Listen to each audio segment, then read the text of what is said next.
Max Mbenga il a remplacé Didier Mayema na AMCC, il est perdu qu'on démissionner. Et a démissionné pourquoi? Il paraîtrait que Mongo Moko et Bima qui bien aimé dans les scènes dans IGF. Bah PC qui frère Patrice Basala, Nze Moko ya Mboka bien aimé.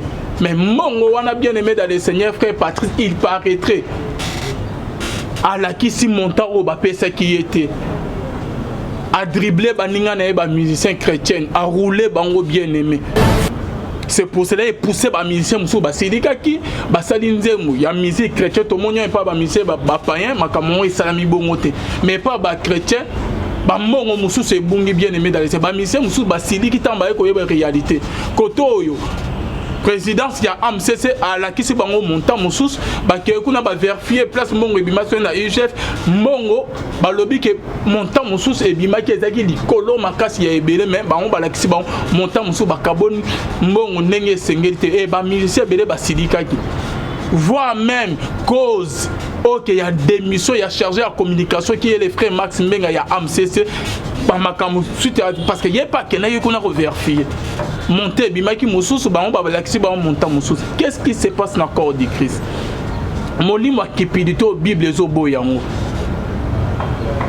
lolo ba musicien chrétien AMCC et panzani à cause ya mbongo que frère Patrice azolinga rotika AMCCT ba frère Didier Mayemba azalaki chargé la communication ya AMCC attaché de presse bonaboy a déposé à démissionner parce que à mon aki ba réalité mususu o ezali na AMCC eza normal te pe ba senga ki frère Patrice a démissionné mais frère Patrice a démissionné te maintenant na yesi le premier mandat azo lingaka rotika pouvoir te deuxième mandat azo lingate troisième mandat yango e commune Mobutu kaka c'est ou comment confusion totale. Oh, tozo mona ya namuki tozo mona na kati église. Shalom, shalom, shalom, bien-aimés dans les seigneurs. Un grand merci na bino nyonso bozali connecté na chaîne na biso nzela ya lola la voix céleste esika bonzambe ekitana na loye mona malowa pe na misala bonzambe na bonzambe lola ezofuta simana mpe okoloba ke nzamba boto koye lisusu bien-aimé. En tout cas na sepeli lisusu ndenge na leki liboso ya caméra parce que ça fait vraiment longtemps to ba su koleka liboso ya caméra teni ko sa ba émission te suite ya moi malade beta gibiso mais nzamba lola na mawanae asali biso grâce et Abiki Sibiso aujourd'hui nous sommes en forme, nous sommes en bonne santé, bien aimés dans les seigneurs locaux maison et pas en polo donc plus de 2 semaines, 3 semaines Tobana sous collégate. Merci na bande oignon tout bazaï de cœur na biso bazo ba prier la biso na musika et de près ou de loin nzama lola à mon abino à mon maman et mamie Charmy pe à mon l'homme de Dieu l'homme de Mopanga bien 52 le pasteur Charles ba Meko bien-aimé dans les seigneurs bonzampe sans oublier notre apôtre Odom Mafuta apôtre Basile binonyon stubochaki biso na ba prière et pasteur David Poutou nzamba lola amona bino na ba pasteur Richard Kazati bonzambe na bonzambe Yesu nde mosuki Silema ne triomphe jamais toujours na cadre ko informer bino bien-aimé et dans la solo moko to tu commune matanga ce qui est réalisateur pour faire la biso bien-aimé tozaki to mona ebilini na cimetière il y a Oyo ex-président, il y a AMCC, Oyo Yende Azali fondateur, il y a AMCC, Papa Nabiso Charles Mumbaya, bien-aimé dans les seigneurs, Bomona qui place Bakunda qui est, Ndengeni Matite, Botami, Ndengeni Bazon, pas négligent, Ndengeni ne comédie bien-aimé dans les seigneurs. Na komona papa Oyo asalaki musala nzambe munene asangisaki ba musicien chrétien ebele ebele pe bayama Jésus Christ nanzela ya pasteur Charles nanzela ya pasteur Charles Mumbaya Oyo azali fondateur ya AMCC bien-aimé Oyo azali président Oyo azalaki fondateur pe président ya AMCC lolo liwa na ye quelques années dans liboso pona ke kosa ela Pierre Tombal ya pas bien-aimé au mona ndenge ba journaliste obeta ki mutu de gauche à droite bona bo pon ko kanisa juste mbongo amuke base la papa Pierre Tombal et l'équipe mikolo bien-aimé dans les seigneurs ni nyanga eza ya kotoboka ba yeko bongisa négliger ba musicien chrétien ba ki parate mikolo pe du sous bomoni bili oke mwana na yepe a publier ki botala place matite ezali. On dirait que eza place ba funda Charles Mumbaya te bien aimé. Ba musicien chrétien na biso qu'est-ce qui s'est passé? Eza kozanga bolingo ou comment? Ba lakisa bolingo na ba en tant que ozana nous vivants ou comment? Responsabilité nyonso ezozonga na président ou ya dit président actuel ya ba musicien chrétien ya AMCC le frère Patrice Ngoyi Moussoko. La fois passée na salara émission concernant disparition ya Tambotite. Notre vieux que son âme repose en paix. Mais Ndengeni Tambotite azali un grand musicien chrétien. Ope kasela nzambe na mboko yo. AMCC basali eloko mokote. Na posera même question na ba oyo bazali proche ya frère Patrice bazali na kati ya AMCC. Et ba misusu balobani oh non Tambotite afingaka frère Patrice bona boye bilo moya bongo. Ah bon? Tellement qu'il a fini qui frère Patrice, il y a un frère Patrice a beaucoup organisé moi réunion moko moi nigne moko net que Tambotite a koufi que bo sangana ba musicien bo rendre yo hommage bo yé mo peut que bo sangana donc AMCC a boya qui parce que Tambotite a fini frère Patrice n'a pas tout bien aimé. Mais moi je me rappelle très bien Tambotite série moko ya osenga ba pardon à c'est ce qu'ils a fini frère Patrice te a satara na frère Patrice Ngoyi Moussoko te. Tambotite a s'attaquer na ba lo mbongo ba maman lo mbongo na ba musicien belé chrétien o bazala ki na kin parce que ya comme na poto. Mais pourquoi frère Patrice a koka ko ma tin na niveau que o kangela muninga kanati après liwana e AMCC batika ko sala eloko morote na disparition ya Tambotite bien aimé dans le Seigneur. Matanga na eza négligé frère Patrice azoki makam na maboko te ninga la nida makam ba Marie misam be bilo moya bon atika ko sala eloko morote ni matanga ya nani ko landela makam matanga ya Tambotite te. Réunion et salamate ba musicien ya AMCC batika ko sala eloko morote parce que frère Patrice alinga kité. Na lobela ki on ebenda ki ba makam ebele. Et le lot aux mona et si Kabakundaki Charles Mumbaya o azali fondateur ya AMCC négligé ba musicien ba kena kunate attaque ba musicien te rôle ya président ya AMCC zalini ni bien aimé ndeko o ki a fondaki AMCC ex-président ya AMCC Charles Mumbaya un grand musicien salamu salama kasi bota la place bakundaye botande matite zo botan botande et dali négligé botala bien-aimé dans le Seigneur. C'est que AMCC sango et sengeli que balongo le frère Patrice to pe pas ba musicien ou comment ba musicien pe to solo na ba bazo ba que frère Patrice azo linga rotika AMCC.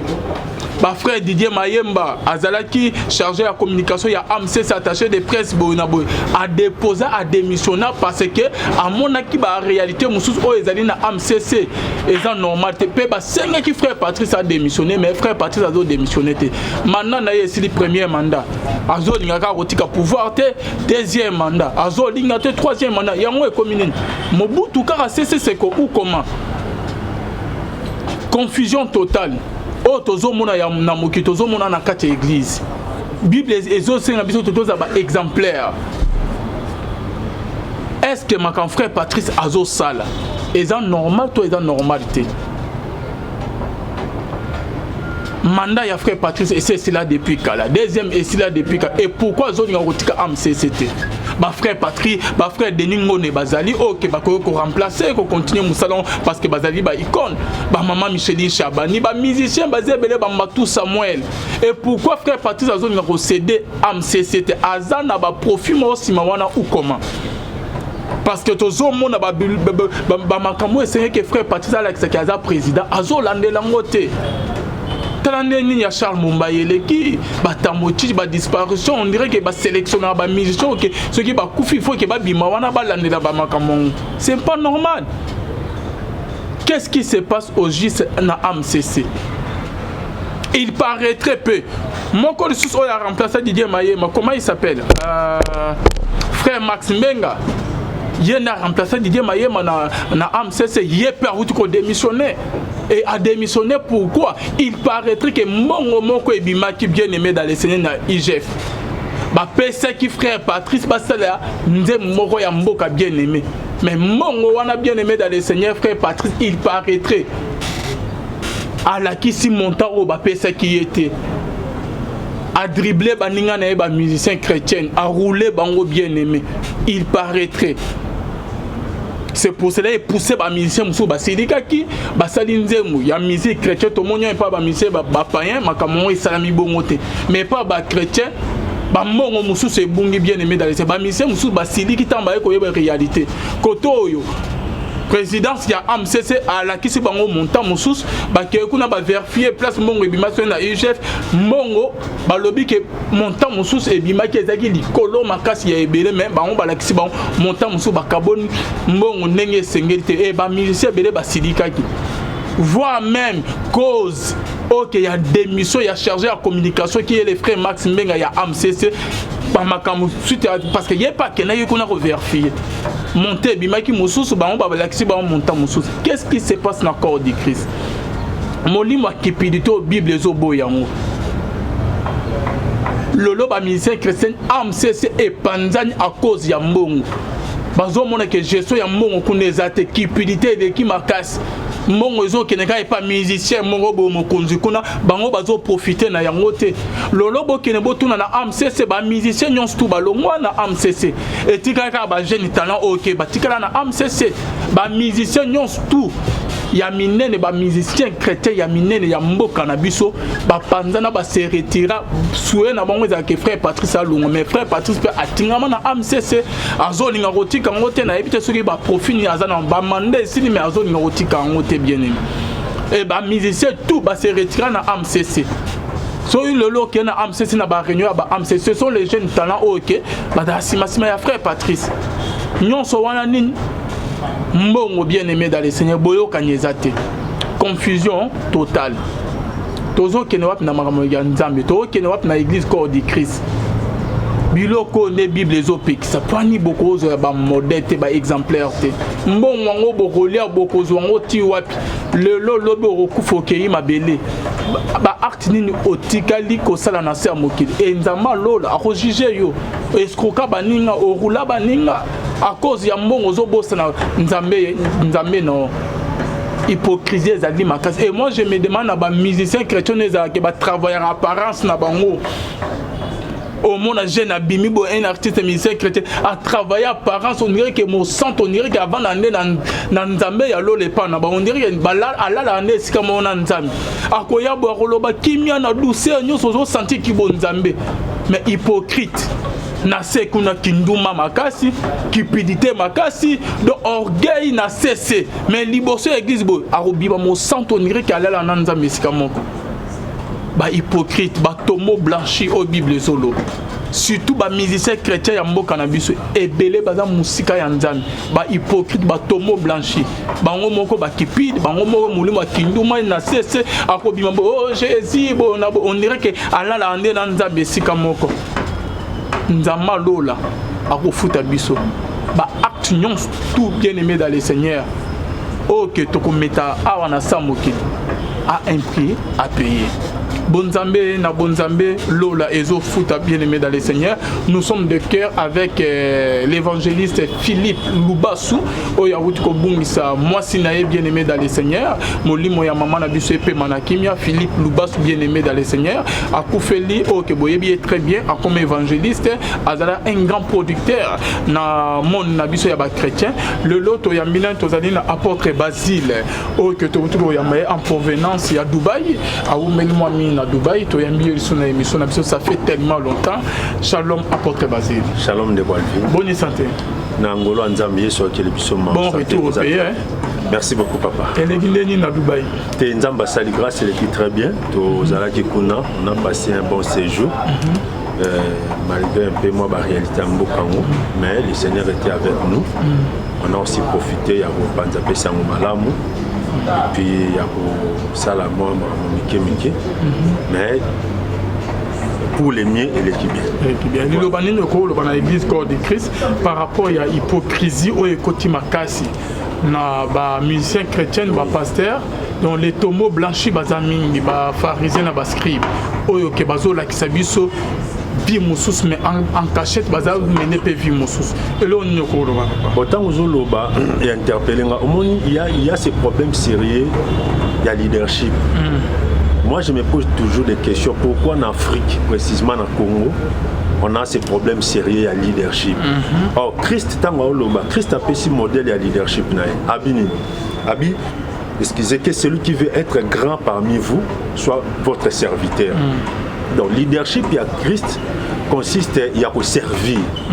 Donc Mouto Aza grand, Mouto Atomwami, il est là pour servir les autres. Mais il n'est pas là pour se servir.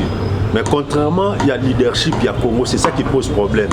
Tant que a mis la position, il y a autorité ou bien la position élevée, et comme il y a occasion pour naïe à se servir.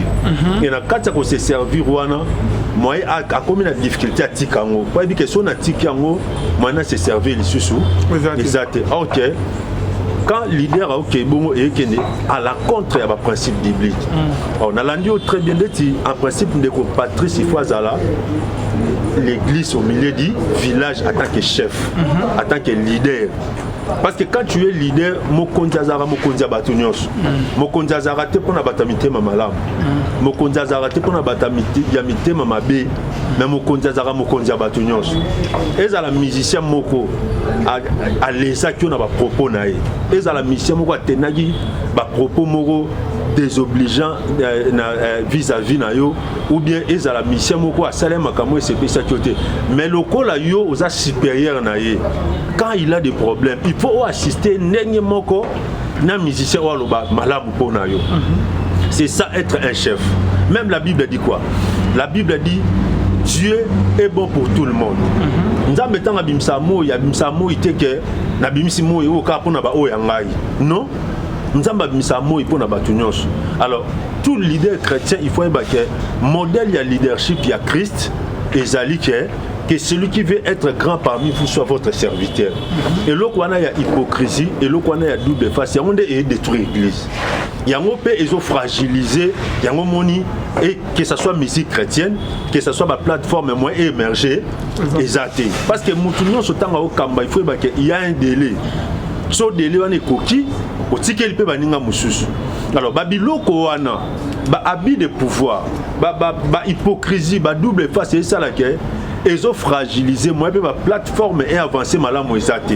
Parce que quand il y a trop de mécontentement tant muto azana lingo tikate tant makambo etambola ndenge sengeli parce que muto moko azana et osala bien te.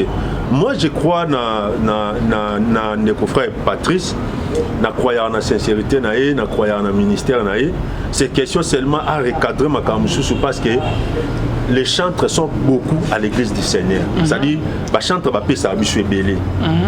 Ils en a terme inspiration. Ils en a terme concentration. Ils en a banzembo tant zo quand et pousser na prière. Donc ce sont des personnes à négliger mais abato yo tout ça pendant a besoin na bango base à la l'aise ba ça peut musa na bango très bien. Et surtout quand il y a des disparitions comme ça, il faut plateforme na bango et s'impliquer. Batala raté que oh aloba ina chef mabe non mokonzi azala rapona batuma be na pona batuma là. Voilà ce que je peux dire. Merci beaucoup apôtre Basile. Nazo tikelo temps. Oui. C'est ce que tu peux normalement rober là, nazo tikelo vraiment temps. Oh mais un peu mais popé ça biso message oyo outi na ngona Dubaï ça biso bien makasi. OK, Otali caméra. Merci beaucoup, que Dieu vous bénisse. Ndeni papa journaliste à lobby ngolo nzambe tozalaki na mabele wana bible zoloba tozalaki na mabele ya Dubaï, on a fait presque 3 semaines, voilà. Presque 3 semaines, voilà. Et puis la Bible dit allez et faites toutes les nations des disciples.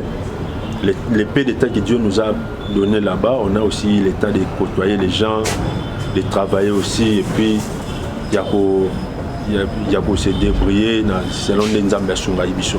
Mais que Dieu soit loué, nous peut partager pensez moi mukie na ndeko maman, ndeko papa, wa rejoa occasion, to opportunité ya olanda biso na journée où il y a une intervention.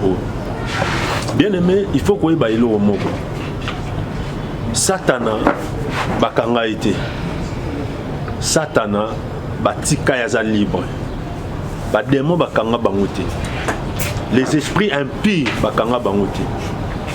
monde ya ténèbre bakanga ngote. Combat spirituel est là. Et le combat spirituel est réel. Les réalités spirituelles sont réelles. Bien aimé, sont sambélité. Sont s'occuper dans côté et qu'on s'occuper dans ne balobara politique, ceux qui s'occuper dans politique et qu'on s'occuper dans mutuana. Réalité spirituelle pèse bon. Ceux qui s'occupent dans côté, réalité spirituelle et s'occuper dans eux. Ceux qui s'occupent dans côté, réalité famille et qu'on s'occuper dans eux. Ceux qui s'occupent dans la réalité à coutume dans la communauté. La réalité à combat spirituel à la famille dans la communauté. Ceux qui s'occupent dans la réalité spirituelle. Il y a des tata, il y a des maman et qu'on s'occupe dans eux. La bête précision est là au moko. Bien aimé Satan a bakanga été. Monde a ténèbres bakanga ngote. Ba démon bakanga bangote ba opéra librement. Yango monde na kati ba mission à Christ. Abini, l'esprit de l'Éternel Seigneur est sur moi parce qu'il m'a oué pour délivrer les captifs. Na kati ba objectif. Il m'a pour libérer les captifs, guérir les cœurs brisés. Parce que le diable est en train d'opérer. Nena Samela pour tout temps un passage moro et puis nous allons continuer dans notre exhortation. Je vais prier. Dieu d'Abraham, d'Isaac et de Jacob, nazo recommandé moment où il y a exhortation dans ma bouche. Que celui qui est malade soit guéri. Que celui qui a des problèmes trouve la solution. Que celui qui est lié soit libéré au nom de Jésus-Christ. Je brise tout ce qui n'est pas de toi dans la vie de ton peuple. Laisse que la parole que nous allons prêcher puisse produire des fruits de la délivrance, de la restauration, de la consolation au nom de Jésus-Christ. Amen. Que Dieu soit loué. Nous allons lire un verset biblique. Autant un verset rapidement. Dans Mukanda, il y a Apocalypse. Apocalypse. Nous allons lire Apocalypse. Autant dans Mukanda, il y a Apocalypse. Apocalypse.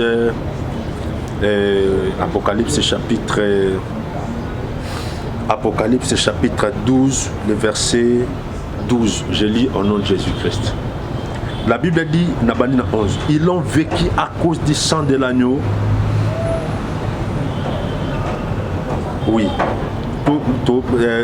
Séquence. La Bible dit, il fit précipiter les grands dragons, les serpents anciens, appelés les diables et Satan, celui qui séduisait toute la terre. Il fit précipiter sur la terre et ses anges furent précipités avec lui. Bible dit, Satan, baboua qui est dans ma belle, ba précipité, mais baboua qui est monté, baboua qui n'a pas ange naïe. La Bible continue et dit ceci. Et j'attendis le ciel, une voix forte disait, maintenant le salut est arrivé et la puissance et le règne de notre Dieu, l'autorité de son Christ, car il a été précipité, l'accusateur de nos frères, celui qui les accusait devant notre Dieu jour et nuit. Ils ont vécu à cause du sang de l'agneau et à cause de la parole de leur témoignage. Ils n'ont pas aimé leur vie jusqu'à craindre de la mort. C'est pourquoi réjouissez-vous cieux et vous qui habitez les cieux. Malheur à la terre et à la mer, c'est là où nous sommes. Malheur à la terre et à la mer.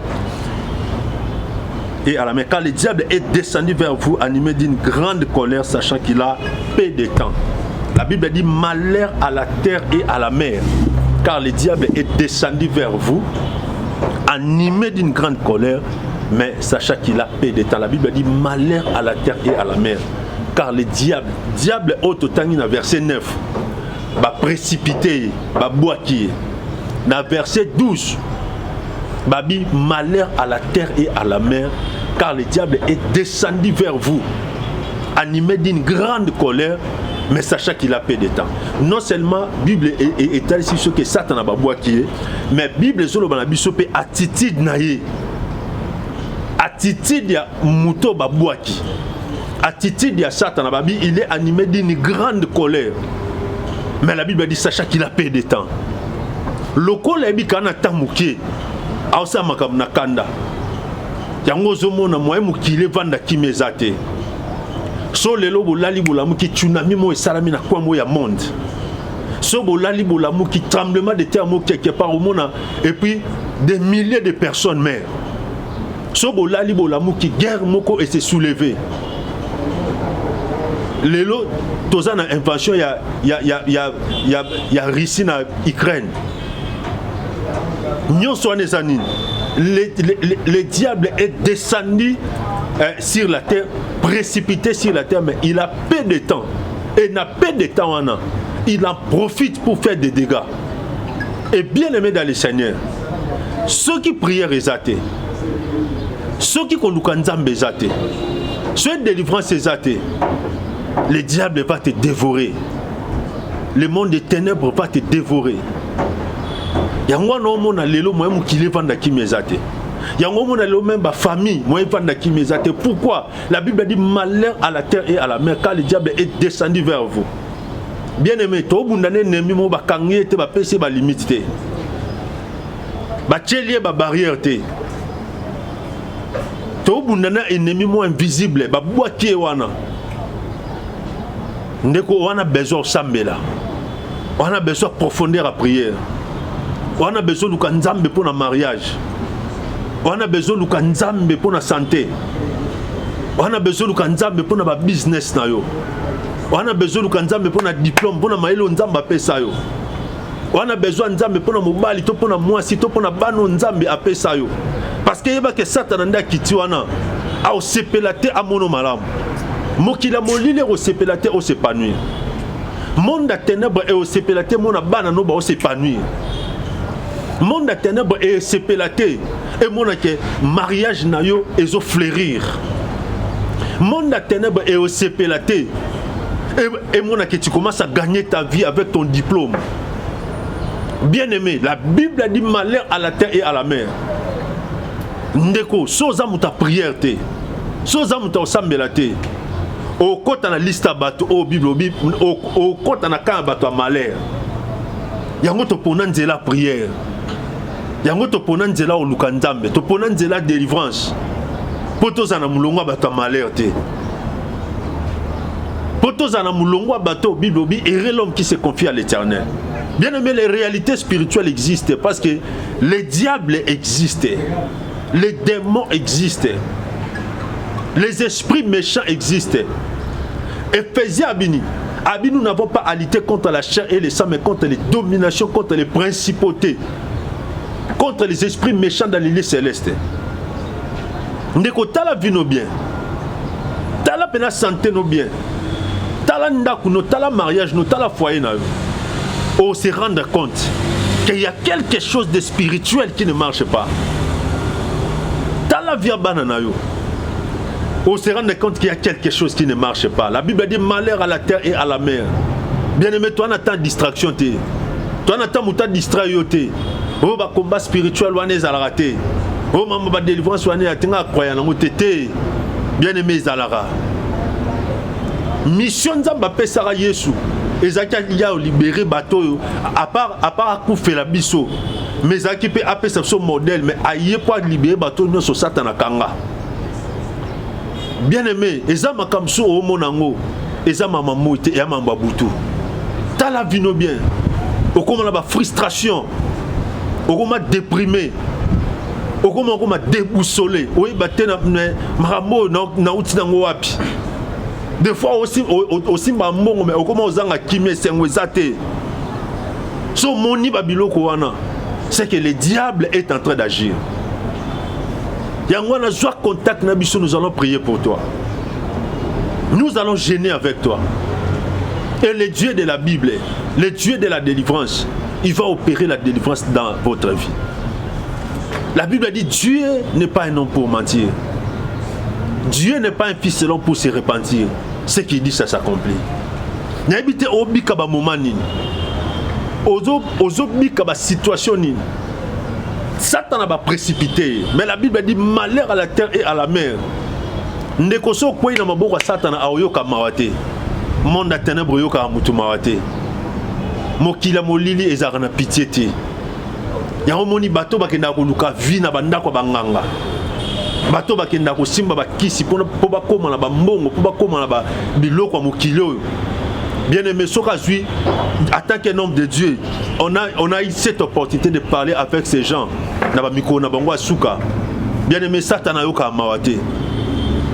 eza biso ne bato sambelaka nzambe pa ko pesa orientation moko sali yango to lali pongi la muki pe lobi nzamba ko biso gêner au gêner pété eleki nzamba ko biso semer au semer pété leki mais et pas satan les arabons te so ba epsa ko sala au salité et ko keti écouter vina yo so écouter vino te écouter pe via moi non parce que la Bible le diable est descendu vers vous animé d'une grande colère.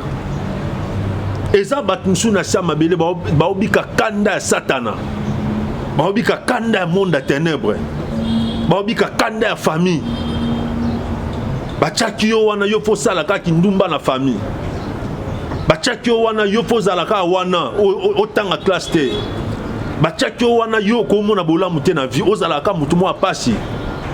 La Bible a dit animé d'une grande colère. Mais sachant qu'il a peu de temps. Le roi Satan a vu qu'il y a un temps mouké. Il y a un moment où il opéré en cascade. Il y a des gens qui meurent chaque jour. Il y a des gens qui perdent leur boulot.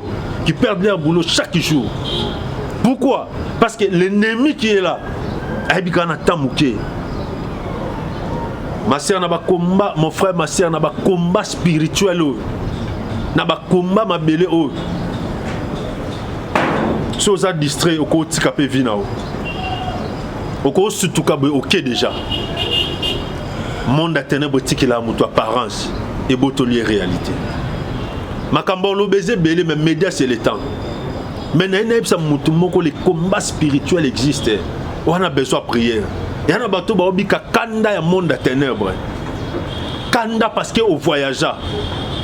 Mutu apesa mbongo azalati atako mutu apesa mbongo oza condamné te mbongo monte et ko somba mutu atako mutu edaka yo topo voyager topo bala et ko za la raison te a condamné vino ou bien a hypothéquer à venir to vina yo. Ma sœur, mon frère, tango ezatan olonga la distraction sambela bako zobana lo bako bebisa pe musala lokwa baje parce que tant le monde a ténèbres et travaille na kanda et ça bat mususu obika kanda ya famille parce que au comment zo moi mike ba noko balinga ibongo te ba tata moi si balinga ibongo te balinga bo tourna ka bino nyoso na kacha lopango wa famille balinga bino nyoso mutu atanga te Bangai bino nyonso ezalaka ke o wana ba sentaye o kuna pe ba sentaye bino nyonso bongo mais depuis l'alliance alliance et comment problème babi animé d'une grande colère et ça parmi ba caractéristique ya monde à ténèbres la colère mukila molile travailler na kanda abali pona nini abanjo bota ndenge nini o bana na kombo ya Yesu o bota bana pe bana malunga na kombo ya Yesu o sepela na mboka anoza na kombo ya Yesu o simba lipamboli ya Nzambe na kombo ya Yesu loba Yesu akufa ase quoi te mais le quoi akufa c'est quoi et que la Bible dit pourquoi cherchez-vous les vivants parmi les morts bien aimé o simba lipamboli ya Nzambe frère papa o landanga itanza ya distraction te o sambela il y a distraction, au soigner trop, au consulter les hôpitaux trop, au consulter les médecins. Mais comprendre que c'est probablement réalité spirituelle. La Bible dit malheur à la terre et à la mer car le diable est descendu vers vous. Il y a des monsieur les monde ténèbres qui quittent l'icolo à vinae. Aux qui bien la famille, aux qui bien la force, aux qui bien l'activité. Mais souvent il le locomoteur mais qu'est-ce qui arrive? Il y a que Satan a quitté. Monde ténèbres quitté. Parce que le diable n'est pas omniprésent. Mais le problème c'est que ayaka koya même dans le jardin de Azala qui te mais ayaki koya Satan ayaka na ba foyer Satan ayaka kota na ba famille Azala qui te Satan ayaka kota na kacha ba relation Satan ayaka même na musala au monde bande musala no bien mais ndenge komo ke bébé là o comprendre te o bande relation no bien mais ndenge komo ke bébé là o yeba le susté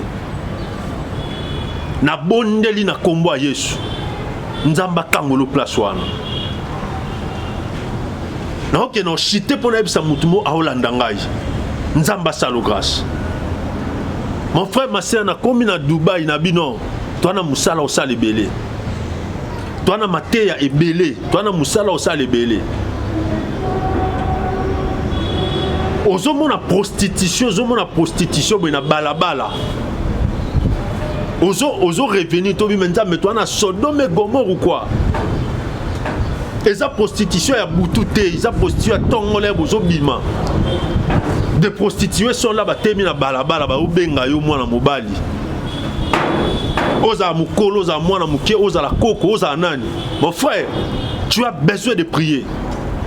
Et ça, la Bible, le diable malheur à la terre et à la mer quand le diable est descendu vers vous. Alors quand on parle de la terre, on parle de l'homme. Parce que la Bible dit l'Éternel Dieu forma l'homme de la poussière de la terre. Tant que la Bible dit malheur à la terre et à la mer. Et l'homme susté.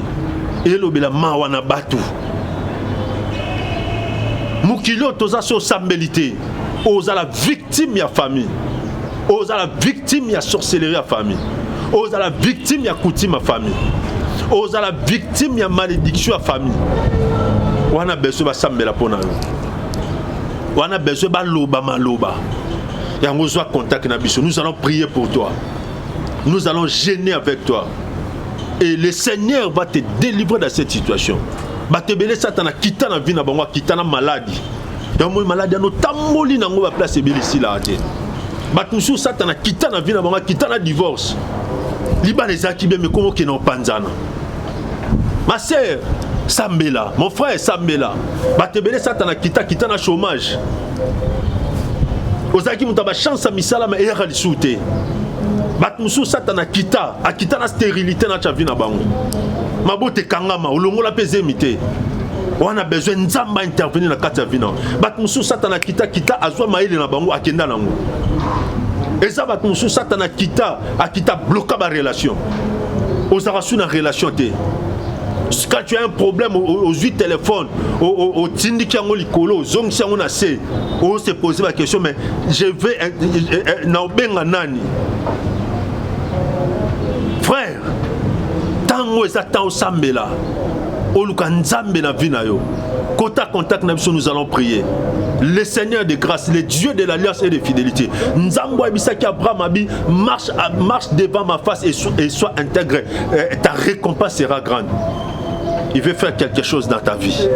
Batmusu satana kita na ba maladies incurables. Okomom ta ba tension, okomom ta ba cancer, okomom ta ba palpitation. Okomom ta ba épilepsie. Batmusu satana kita na ba femme de nuit, akita na ba mari de nuit. Olala lisu na kimiate. Mwana mwasi yaka coucher na wana il faut kata. Mwana mobali yaka coucher na wana il faut s'arrêter. Tango koki nzamba kango la vie na yo. La Bible dit malheur à la terre et à la mer. Car le diable est descendu vers vous animé d'une grande colère. Problème avec les akè, Satan kita na vie na bango na kanda. Nakanda libale kufa. Nakanda bana bakomo bela. Nakanda santé zala na kimiate. Satan kita na ba vie na bango nakanda. Bana noso boti muta réciter. Bien-aimé, et l'eau qu'on peut faire échapper au nakanda wana, c'est seulement la délivrance. C'est seulement la prière. Ko bonde la koluka nzambe. Ko bonde la Yesu asala. Ko bonde la nzamba kangola. Nous avons un Dieu tout-puissant. Toi na nzamba ko sala kolika maile na makancha bato. Na bondeli na kombo ya Yesu. Nzamba yokomawa. Kota contact na biso nous allons prier pour toi. Tamsoso tamboli obi papa na tamboli basambeli pona ngai. Na ebi nzambe oyo. Na ebi lo na kosa na kacha vina yo. Na ebi te papa mwazola na ngai. Elo ni obika. Elo ni ne kiti na kacha vina yo. Elo ni ne kiti na via bana na yo. Elo ni ne kiti na musano. La Bible dit malheur à la terre et à la mer quand le diable est descendu. Son satana kiti. Akita pambate. Le voleur ne vient que pour dérober, égorger et détruire. Mais le Fils de l'homme est venu pour donner la vie et la vie en abondance. On a droit au bika vie en abondance. On a droit au bika santé en abondance. On a droit au business en abondance. Na bondeli na kombo Yesu. Bisika nyonso zali. Satana nyonso akita na vie na yo. Satana nyonso akita na ndaku na yo. A libérer siko. Na kombo Yesu Mashia. Ndaku no etikala libre. Famille no etikala libre. Ba no batikala libre. Ozala jamais victime à vie. Ozala jamais victime à batou. Ozala jamais victime à monde à ténèbres. Mais soit contact na bisoto sambela. Soit contact na bisoto lukelo nyanzame. Et le Seigneur va faire quelque chose dans ta vie. Naibi moi moi si moko. Maman nazaki na mbongo ebele. Abando balate. Maman zaki na mbongo ebele. Abalate. Nzamba eko sali grâce à eko bala. Maman zaki la maman avait beaucoup d'argent. Moi c'est un bali boy ma beauté ezalate. Maman a mis partout. Ake n'est pas ma tradit thérapeute. Ake naye et pas ba ake naye sope na bokoko, ake naye pas ba minganga. Ake ko consulter même ba voyant. Mais place moko maman tikalo me mettait c'est l'église. Bien aimé. Ce monde a ténèbres kangi mutu et puis ça qui paye à Sambela. Yango mona bako bando choba degu moko ya basali nzambe. So Monica pasteur be mutema no yindi ezayote. Les diables savent très bien que mukolo kangamana batuana vinu etika la sundenge morote. Bien aimé, yana mutu mota ti akuta na Yesu. Atika lo lenge moko ezala ate lokuta. La Bible dit quand on tourne vers lui les regards, on est rayonnant de joie. Et le visage ne se couvre point de honte. Moi, na abotate, 7 ans de mariage, 8 ans, 10 ans. Car on est à solution à Kenda qui na wende, pasteur azoté na wende. Maté, moi, c'est Simbami. Les mêmes jours, moi, c'est que prière. Prière, moi, c'est Bamani. Tant que Bamani, mon mamé et Banjoloba. Nautika été.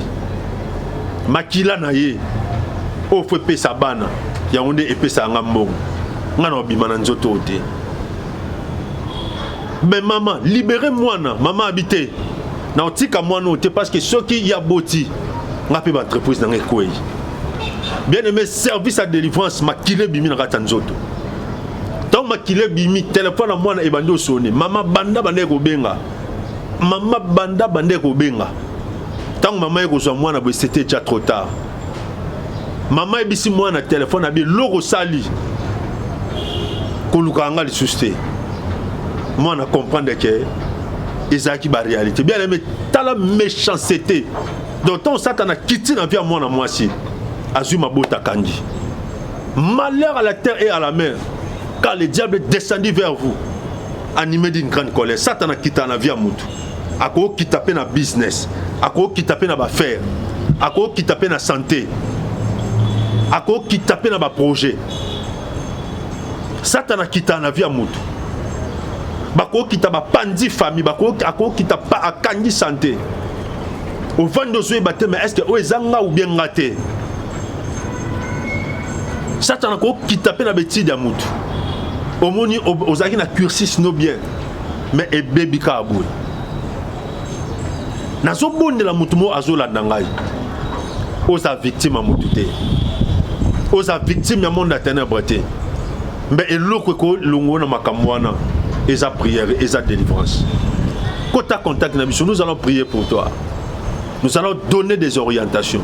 Et le Dieu de l'alliance et de fidélité, il va faire quelque chose pour toi. Il y a beaucoup à dire, mais sois rendez-vous na biso. Je vais prier pour toi, mon frère. Je vais prier pour toi, ma sœur. Ce monde à ténèbres qui tient la vie à mout. Bachaki même incrédulité. Balongolage dégoût à la prière.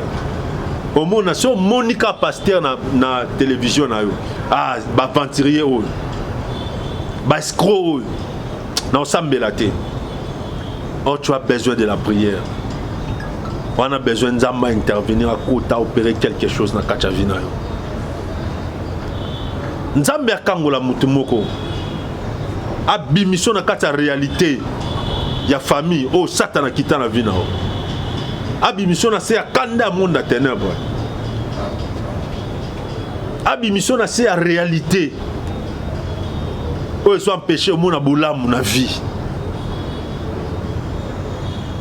pe loboko nzambe ezali kona yo na ina tiko na prière na ina sambela pona yo mais au côté contact na biso. Le Seigneur, le Dieu de l'alliance et de fidélité, va faire quelque chose dans ta vie. Mitala bien. Au monde qu'il y a quelque chose qui ne va pas. Il y a quelque chose qui ne marche pas. La Bible dit malheur à la terre et à la mer. Car le diable est descendu vers vous, animé d'une grande colère. Bapesi même attitude. Bapesi même attitude ya muto akiti. Babia nakanda. Yango mona Bible zoloba veillez et priez. Votre ennemi le diable rôde comme un lion rugissant cherchant qui il dévorera. Dans les prochaines émissions pour décortiquer ma cambouane. Mais mon frère et ma soeur, on a besoin de sambela. Tala moi sur aobo tate. Mais nous avons des méchancetés à maman, bambongo à maman de ekangi. Ndé est bloqué. Moi si mususu, ma soeur, mon frère, ba cadeau est bien. Mais des fois il faut prier. Vous tous au cabelo cadeau. Mais nous avons des alliances à Salina. Vous tous au cabelo loko. Moi si moi abandonné pour vivre un jeune garçon kana qui chéri. Jeune garçon a eu bague à Kabeli. Après un certain moment, bamon en a les susté. Moi c'est comme sur la ligne à Boutou. Le rôle là lingana ki mingi oyebi babolingwa molili o ekotaka monde ndeko ce mobile to moi ça tchaona kisa boma vinao akomo téléguider akomo manipuler motema nao il faut nzambe akangola yo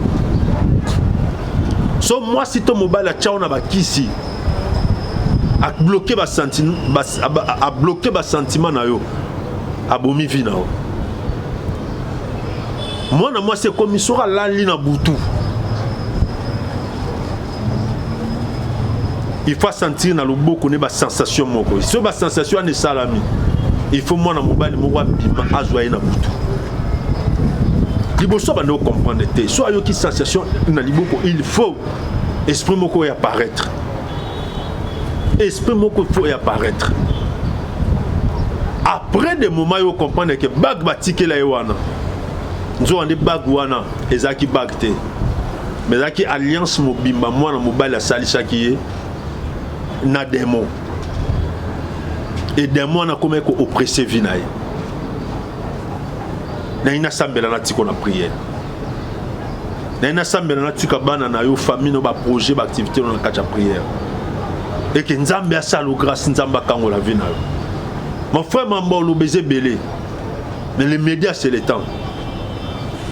Le diable est descendu vers vous, animé d'une grande colère. Bate belé na siama belé ba obika kanda ya satana. Na misala na bango. Omona sans cause, chef Fabien a partir lelo musale sili. Misala no sila bon. À partir lelo koya kali soate.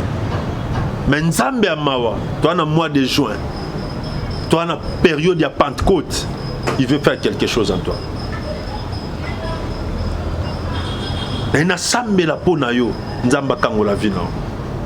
Nzamba kango la santé, akango la situation, akango la makamno.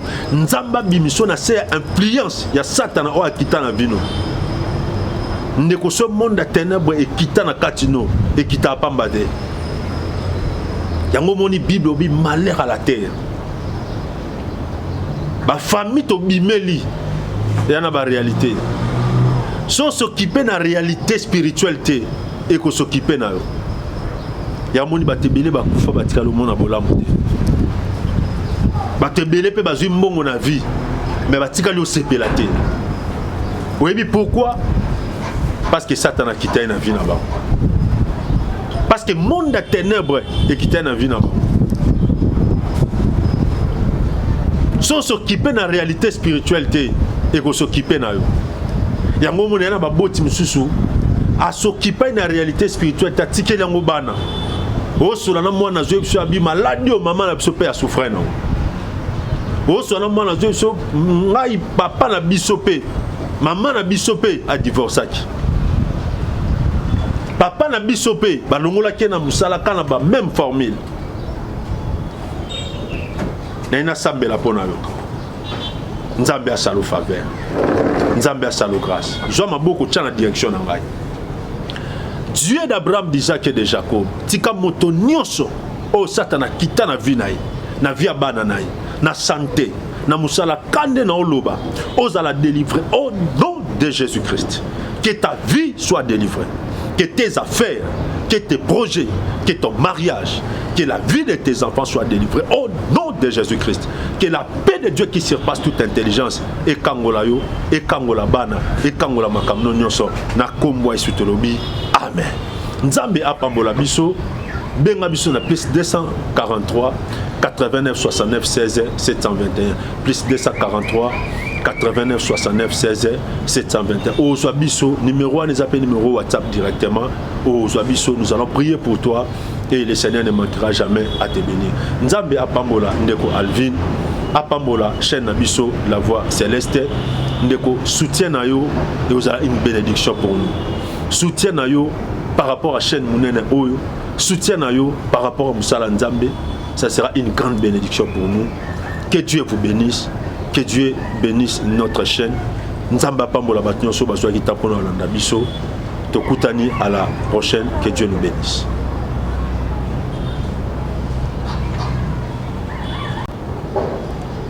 Bapesi même attitude ya muto akiti babia na kanda. Yango mona Bible zolo ba veillez et priez. Votre ennemi le diable rôde comme un lion rugissant cherchant qui il dévorera. Dans les prochaines émissions, pour décortiquer ma camouane.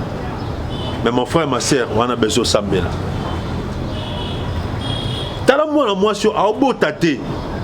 Mais nous avons des méchancetés à maman. Bambon ou maman est kangi. Est bloqué. Moi, si moussou. Ma soeur, mon frère, bah cadeau, ils ont bien. Mais des fois, il faut prier. Vous tous soir au cadeau. Mais nous avons des alliances à Salina. Nous avons des cabelo locaux. Moi, si je vivre un jeune garçon qui chéri. Jeune garçon a eu bague à Kabeli. Après un certain moment, je suis allé souster. Moi, c'est comme si je suis allé à Boutou. Le rôle là, lingana ki mingi. Oyebi babolingwa molili. Oye kotara monde ndeko. Ce mobile to moi ça tchao na kisa boma vinao. A comment téléguider, a comment manipuler mon thème nao. Il faut nzambe akangola yo. So moi si ton mobile a tchao na bakisi. A bloquer ba sentiment a bloquer ba sentiment na yo. A bomi vinao. Moi c'est comme il sera là na Boutou. Il faut sentir dans le beau qu'on ait des sensations. Si on a des sensations, on salami. Il faut moi dans mon mobile, moi bima azoyer na Boutou. Liboso ba no comprendre té. Soit yo qui sensation na liboko, il faut esprit moko y apparaître. Esprit moko faut y apparaître. Après des moments yo comprendre que bag batike la yoana. Nous avons des bagues wana, ezaki bague te. Mais ezaki alliance mobimba moi na mobile la salisa qui est na démon. Et démon na comme ko oppressé vinaye. Na ina sambela na tiko na prière. Na ina sambela na tika bana na yo famille no ba projet ba activité na kacha prière. Et que nzambe a salo grâce nzamba kango la vie na yo. Mon frère Mambo lo baiser belé. Mais les médias c'est le temps. Le diable est descendu vers vous, animé d'une grande colère. Bate belé na siama belé ba obika kanda ya satana. Na misala na bango. Omona sans cause, chef Abengu a partir de l'eau Moussale Sili. Misala no sila bon. À partir de l'eau, koyaka li soate. Mais nzambe amawa, toi na mois de juin. Toi na période de Pentecôte. Il veut faire quelque chose en toi.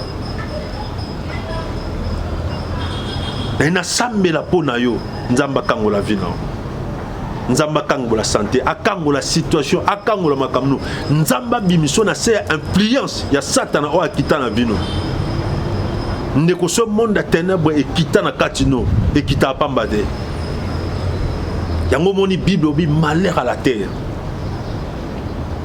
ba famille to bimeli yana ba réalité so s'occuper na réalité spiritualité et ko s'occuper na yo ya moni batebele bakufa batika le monde bolamu te batebele pe bazui mbongo na vie mais batika li osepela te oui pourquoi parce que Satan a quitté na vie là-bas parce que monde de ténèbres est quitté na vie là-bas